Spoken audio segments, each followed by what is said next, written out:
Hi everyone, welcome to another mini vlog. আমি তো সেই দিন বিকালে চলে গিয়েছিলাম হেয়ার কাট করতে। এই ভিডিওটা কিন্তু আজ থেকে প্রায় এক সপ্তাহ আগের ভিডিও।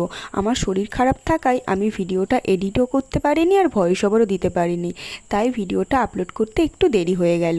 তো আমি হেয়ার কাট করা নিয়ে তো ভীষণই এক্সাইটেড ছিলাম, যেহেতু আমি প্রায় 2 বছর পরে হেয়ার কাট করতে চলেছি। আর একটু একটু ভয়ও করছিল, কারণ প্রত্যেকবার হেয়ার কাট করে বাড়ি আসার পরে মায়ের কাছে বকুনি খাই। তো যাই হোক, দেখো আমি তোমাদের সাথে বকবক করতে করতে তো অলরেডি সেলুনে পৌঁছে গেছি। আর এখানকার অ্যাম্বিয়েন্সটা কিন্তু আমার খুবই পছন্দ হয়েছে। আমি ফার্স্ট টাইম এই সেলুনে ভিজিট করলাম, আমার তো ভীষণই ভালো লেগেছে। আর স্টাফের বিহেভিয়ার তো খুবই ভালো। তো দেখো আমার কিন্তু হেয়ার কাট স্টার্ট হয়ে গেছে।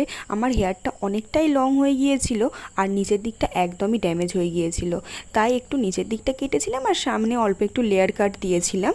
তো আমার তো ভীষণই পছন্দ হয়েছে। আর তারপরে একটা স্পাও নিয়েছিলাম। আমি তো সেই দুর্গাপুজোর সময় স্পা করেছিলাম আর এই করলাম, আজ থেকে কত মাস আগে করেছিলাম। সত্যি কথা বলতে আমার একদমই টাইমও হয় না, আর টাইম হলেও এত ল্যাদ লাগে আমার যেতেও ইচ্ছা করে না।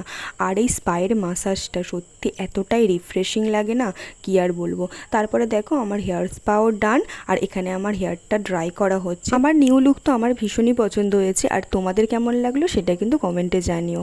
তো আজ ভিডিওটি এই পর্যন্ত, বাই বাই সবাইকে।